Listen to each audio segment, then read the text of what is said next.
Tidak sedikit publik atau masyarakat yang kecewa, merasa dibohongi, dan marah dengan ending dari proses pemeriksaan tersangka Mas Hasto pada kasus korupsi penyuapan dan perintangan penyelidikan. Nah, banyak pihak yang menganggap ini sudah ada deal-deal politik hukumnya, banyak pihak yang mulai pesimis dengan proses, implementasi pengejawantahan komitmen kebijakan pada kampanye Presiden Prabowo untuk memberantas korupsi ya, mengejar sampai ke Antartika ya, dan mengabaikan antar kita, seperti itu. Kita akan bahas bagaimana sebenarnya, peta penyelesaian masalah terkait dengan kasus Mas Hasto di Bukan Partai Politik. Baik teman-teman, selamat datang di channel Bukan Partai Politik, ruang publik, sekolahnya publik, bukan sekolahnya partai. Tempat kita bersama-sama untuk belajar meninggikan argumentasi, bukan suara, apalagi emosi. Don't raise our voice, emotion, but argument. Ya, teman-teman, saya undang ya kepada teman-teman untuk sama-sama kita membangun komunitas sekolah publik ini dengan teman-teman hadir sebagai seorang pembicara, narasumber, sebagai pemberi arah dalam konteks penguatan edukasi berpolitik di Indonesia melalui diskursus atau dialektika kita bersama dengan menghadirkan komentar-komentar terbaik yang bisa teman-teman sampaikan sambil mengukur tingkat kemajuan kita di dalam berargumentasi. Baik teman-teman, sebelum kita bahas tentang persoalan peta penyelesaian masalah dari pemeriksaan Mas Hasto, di sini Bukan Partai Politik kembali mengingatkan sobat-sobat Bukan Partai Politik yang punya kerinduan ingin memiliki sebidang tanah 10 kali 20 di IKN, sekitar IKN 10 sampai 15 menit. Teman-teman bisa menghubungi website kami, website bukanpartaipolitik.com. Di sana teman-teman bisa lihat nomor kontaknya di sana. Dengan 1 juta rupiah, teman-teman sudah bisa membangun ya impian teman-teman di sana. Baik, kita kembali kepada persoalan ending dari suatu proses pemeriksaan dari KPK. Banyak pihak yang kecewa, marah, merasa dibohongi, dan kemudian pesimis dengan agenda pemberantasan korupsi di Indonesia. Dan tetapi ada juga yang melihat dengan cara yang berbeda dalam perspektif yang konstruktif untuk melihat bahwa memang pendekatan yang dipakai pada akhirnya adalah win-win solution. Artinya bukan hanya pada pihak-pihak penyelenggara hukum, dalam hal ini KPK, Mas Hasto, tetapi juga dalam konteks pertimbangan-pertimbangan yang diperluas. Nah, bagaimana bukan partai politik mencoba untuk memahami persoalan ini? Dalam beberapa kesempatan terlihat sebenarnya tanda-tanda simptom-simptom bahwa kasus ini sebenarnya anti klimaks ya. Artinya tidak akan berujung pada penahanan bahkan ke depan ya. Ini kita berusaha untuk melakukan forecasting atau disebut dengan peramalan ya terkait dengan kasus berdasarkan indikasi-indikasi atau simptom-simptom yang dapat kita kumpulkan untuk memberikan argumen, mengkonstruksi argumentasi kita, dan tentu kita akan bisa menebak ya jalannya kasus hukum ini. Teman-teman bisa melihat beberapa perubahan perilaku politik dalam internal Partai Demokrasi Indonesia Perjuangan yang sudah mulai menurunkan tensi serangan, agresivitas mereka dalam menyerang pihak-pihak tertentu, terlebih pada terah Jokowi. Dan kemarin kelihatan sekali bahwa beberapa akun-akun yang sebenarnya seringkali gencar di dalam menanggapi isu-isu itu kayaknya surut ya. Tidak ada dingin terkait dengan status yang ditetapkan oleh pemeriksaan ya oleh KPK. Tapi saya tidak mau lihat para influencer itu atau katakanlah pemilik-pemilik akun yang lain. Mari kita lihat dalam konteks perubahan perilaku politik dari lingkup PDIP.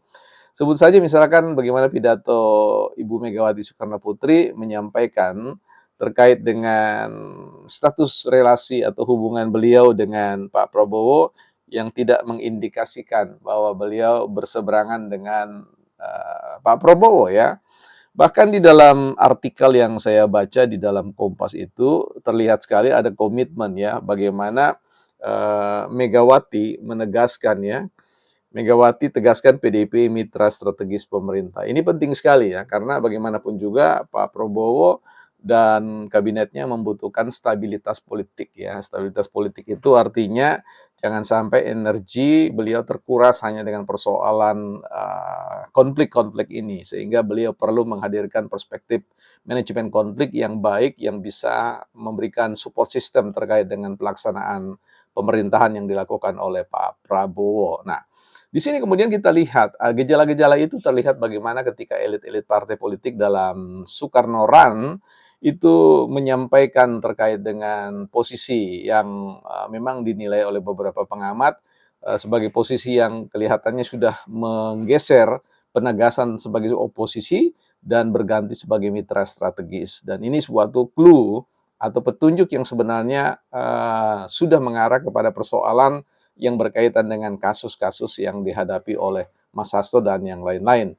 Berikut kita lihat bahwa kalau teman-teman baca juga di Kompas atau di media lain, adanya penarikan ya, gugatan terkait dengan Pilkada Jawa Tengah ya. Jadi PDIP yang tadinya gencar dengan mengatakan adanya parcok ya, intervensi parcok atau partai coklat, dalam hal ini adalah kepolisian dan juga adanya guyuran-guyuran bansos dan sebagainya, kemudian menarik diri. Ini kan sebuah konstruksi deal-deal politik yang sebenarnya mudah sekali untuk ditebak ya arahnya sebagaimana kita saksikan. Yang seharusnya ada tanda tanya besar mengapa agresivitas yang luar biasa yang ditunjukkan dalam kontestasi ya di Pilkada Jateng yang sebenarnya merupakan rumah atau kandang Banten sendiri, mereka kemudian menyerahkan itu dengan sukarela, dalam pengertian asumsi-asumsi yang mereka bangun, kecurigaan-kecurigaan yang mereka bangun itu pada akhirnya dianulir oleh Partai Demokrasi Indonesia Perjuangan sendiri. Nah, hal tersebut bagaimana kemudian kita melihat ke depan, menyikapi tentang situasi yang terjadi seperti ini? Saya kira kita perlu harus realistis ya, bahwa Indonesia itu sampai hari ini tidak pernah keluar dari jebakan, katakanlah perangkap tentang salah satu negara yang terkorupsi di dunia ya. Itu berarti korupsi itu bukan bicara tentang individual, kelompok tertentu, tetapi dia by systemic ya, dia sudah sistemik. Sistemik artinya, sudah ada di dalam konteks stadium yang sangat sangat besar, yang artinya dia sudah menjalar kemana mana. Nah, karena itu penanganan manajemen konflik, manajemen pemberantasan korupsi itu, serta-merta tidak bisa kemudian hanya merupakan sebuah, kasus yang dipandang, secara normatif ya. Normatif itu artinya bahwa ini akan membedakan siapa dalam cara berpikir yang sifatnya normatif dan yang sifatnya praktis, pragmatis. Artinya, realitas pemberantasan korupsi ini tidak bisa hitam putih ya, itu sulit sekali kita menalar seperti itu. Realitas pemberantasan korupsi itu, teman-teman bisa ingat bagaimana ada wacana untuk pemberian amnesti dan abolisi terkait dengan mereka yang terindikasi melakukan korupsi dengan catatan-catatan tertentu yang kemudian menimbulkan banyak reaksi-reaksi dari para pemikir-pemikir normatif ya. Artinya secara teori bahwa korupsi itu merupakan extraordinary crime yang harus diberantas dan sebagainya. Yes, of course, tetapi ya kita tidak bisa juga mengabaikan apa yang disebut dengan realitas praktis, pragmatis dari politik. Politik sejatinya sekali lagi bukan hitam atau dia putih. Dia selalu ada pada wilayah yang disebut dengan grey. Tinggal bicara wilayah abu-abu, tinggal bicara tentang kepekatannya, lebih pekat hitamnya atau bagaimana. Nah, di sini bukan partai politik ingin menghadirkan satu perspektif bahwa di tengah-tengah kondisi pemerintahan yang chaos, di mana para katakanlah unsur-unsur atau kelompok-kelompok pendefinisi atau penekan yang memiliki sebut saja kartu-kartu as atau kartu-kartu joker dalam konteks persoalan korupsi, maka sebenarnya yang akan terjadi itu adalah persoalan deal-deal ya. Saya kira politik memang sejatinya adalah deal, who get what ya. Kalau bicara tentang tesis Harold Laswell, dia bicara tentang saya dapat apa, you dapat apa yang mana pertukarannya ya, bargaining position-nya, nilai tawarnya itu selalu harus diajukan dan kemudian deal. Nah, saya melihat arah itu ya, kemungkinan besar bahwa kasus Harun Masiku ini akan tetap bergulir, tetapi hanya pada konteks di mana Harun Masiku yang akan kemudian mempertanggungjawabkan itu, dengan tetap mempertimbangkan aspek, manfaat bagi Harun Masiku dan juga tentu aspek yang lain. Di mana, kalau kita bicara tentang kasus korupsinya, kalau saya terawang, mungkin tidak lebih dari 5 tahun, 2 tahunan lah ya. Kemudian potong remisi, potong, bebas bersyarat ya, 2/3 dari hukumannya, maka sebenarnya ya tidak terlalu berat ketimbang harus bersembunyi dan sebagainya, maka semua happy ending seperti itu ya. Nah, bagaimana dengan rakyat? Apakah ini merupakan pencederaan, upaya pemberantasan korupsi? Yes, of course ya, secara etik, secara normatif demikian. Tetapi tentu ini bukan persoalan hitam dan putih dalam sebuah penyelesaian masalah korupsi. Ya, akan selalu dicari ya titik equilibrium, titik keseimbangan, titik di mana pengambilan keputusan itu, dapat memberikan insentif positif bagi semua pihak, termasuk rakyat ya.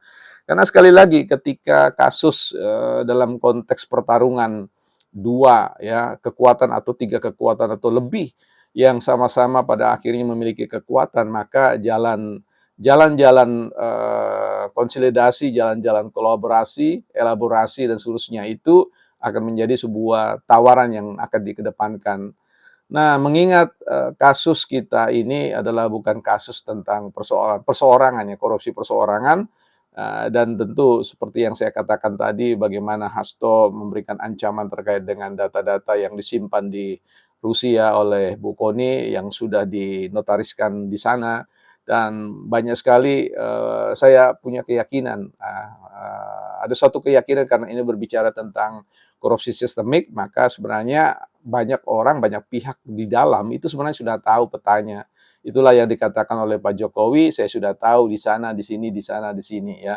Ini merupakan sebuah clue-clue yang sebenarnya teman-teman bisa bangun, titik sambungnya, titik korelasinya, di mana benang-benang merahnya itu akan terlihat bahwa memang tidak semudah kita membalik telapak tangan, teman-teman. Jadi, prinsip yang paling dikedepankan dalam pemberantasan korupsi itu adalah bagaimana, berlaku pada sebuah peristiwa perang ya, pertempuran ya, bagaimana korban itu harus sekecil-kecilnya ya. Ini realitas politik yang tidak bisa teman-teman, abaikan ya. Karena itu kita belajar, bukan menerima situasi seperti ini, tetapi mencoba untuk mengatakan bahwa kita butuh cara berpikir yang lain, kita butuh upaya-upaya yang extraordinary karena ini kejahatan yang memang luar biasa. Sehingga upaya-upaya extraordinary itu dilakukan bukan hanya dengan strategi persoalan vonis hukum dan kemudian, singkirkan dalam pergaulan sosial. Saya kira cara kehidupan kita, itu tidak dilakukan seperti itu. Bagaimanapun juga watak dari, politik itu kan bukan hanya korupsi, bukan hanya watak politik yang korup, tapi watak manusialah sebenarnya yang korup. Jadi kalau mau bicara, kita tidak bisa bicara pemberantasan korupsi itu dalam perspektif, pengedepanan hukum, tapi semua perspektif yang bisa kita, kedepankan. Setiap model penyelesaian masalah perlu dikemukakan untuk bisa mencapai hasil yang maksimal, yang optimal bagi penyelesaian masalah-masalah korupsi di Indonesia. So, kesimpulannya saya sangat yakin bahwa ini akan happy ending untuk semua orang, tetapi mungkin tidak happy ending bagi mereka yang berparadigma normatif, bukan partai politik.